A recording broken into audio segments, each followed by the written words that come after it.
Assalamualaikum warahmatullahi wabarakatuh.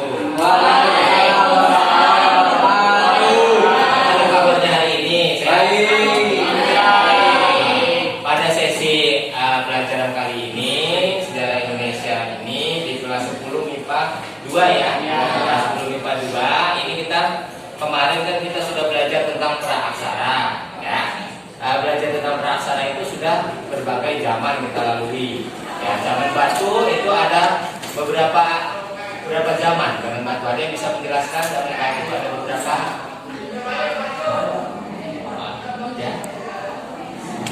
ya ada yang 3, ada yang 4, jangan ragu-ragu. Ya dia ya 3. Ada yang 4 ya Rangga. 4 apa aja? 1 Paleolitikum di kurun coba. Paleolitikum, Mesolitikum, terus Neolitikum, terus Megalitikum. Boleh, oke, aplaus dulu ya, benar ya untuk. Oke, hari ini kita belajar tentang Megalitikum.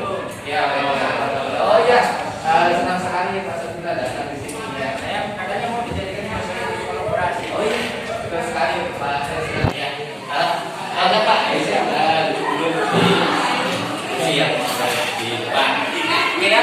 Kali ini Bapak meminta guru seni kita yang hebat ya Pak Saputra untuk kolaborasi dengan Bapak sejarah Indonesia, karena kebetulan kita hari ini itu menjelaskan tentang zaman Megalitikum, zaman batu besar.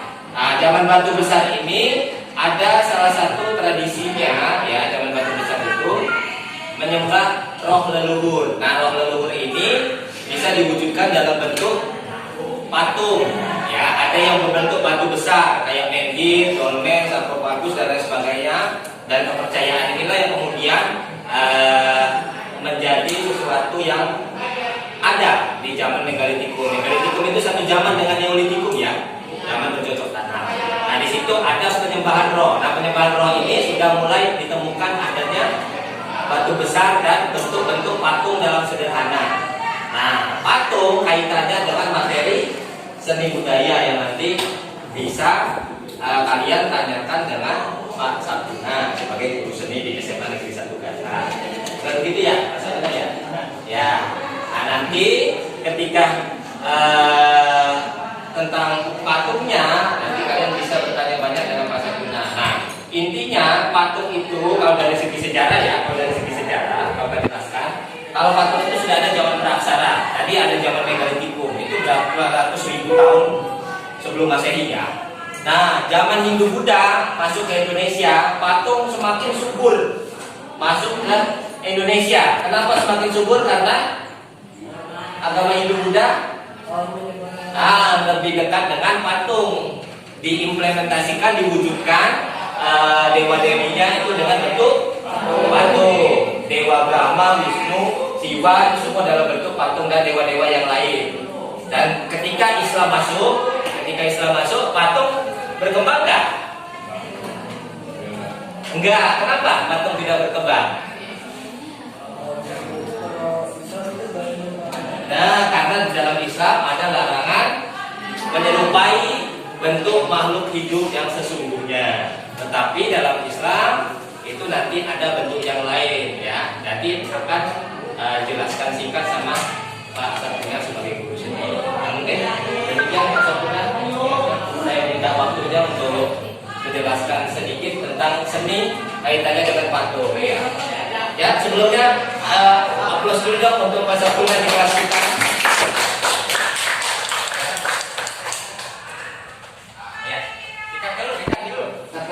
Assalamualaikum warahmatullahi wabarakatuh. Waalaikumsalam warahmatullahi wabarakatuh. Apa yang dikatakan oleh Pak Kismoro, guru sejarah kita ya. Jadi ada kaitannya dengan pelajaran seni rupa atau seni budaya. Itu yang di seni rupa kita kaitkan dengan seni rupa 3 dimensi. Jadi di situ ada kerajinan-kerajinan yang berbentuk 3 dimensi termasuk patung. Nah, jadi tadi kan yang dibahas oleh Pak Kismoro, oleh guru kita Pak Kismoro itu ya menjelaskan bahwa patung kaitannya dengan patung prasejarah, ya. Terus perkembangan sampai sekarang, sampai sekarang boleh dipakai patung itu sampai sekarang. Terkait lembah adanya, ya, dan dijadikan sebagai hiasan-hiasan yang ada di rumah. Itu kenapa kok boleh? Bapak kan jelaskan seperti itu ya. Nah, untuk patung itu sendiri, jadi boleh ketika difungsikan untuk seni, ya, dalam pemahaman di Islam itu. Kenapa? Syaratnya itu harus dideformasi istilahnya. Ya. Deformasi itu apa? Yaitu perubahan bentuk. Jadi tidak menyerupai, misalkan kita mau membuat patung harimau. Kalau kita membuat secara realis, ya, atau bentuk asli daripada harimau, itu dalam agama Islam tidak boleh. Ya. Makanya disiasati ketika patung singa harimau itu ada, boleh dideformasi atau berubah bentuknya. Berubah bentuknya apa? Yaitu tidak misalkan badan dibentuk tulisan-tulisan apa, ya, kaligrafi, dan ditemukan lagi juga atau boleh digambar secara stilasi. Stilasi itu apa? Penggayaan, ya. Penggayaan menurut kaidah-kaidah Islam yang diperbolehkan. Ya, jadi ketika kita mau membuat gambar pun tidak boleh sebenarnya, apalagi membuat patung, ya, karena berlainan, karena nanti akan dijadikan sebagai sesembahan atau percayaan yang sudah yang memang dilarang oleh agama kita. Ya, jadi itu, ya, tugasnya adalah nanti kan lebih jelas maksudnya. Ya, silakan dicari di internet pengertian daripada stilasi dan deformasi itu apa. Dua kata itu. Nanti kita akan lanjutkan materi selanjutnya, ya, terkait patung yang dirubah bentuknya itu seperti apa sih. Nanti kita akan berkelompok berdiskusi, ya, menganalisis patung-patung yang dideformasi itu. Yang sampai sekarang kita masih menggunakan gaya deformasi itu, ya. Silakan dicari di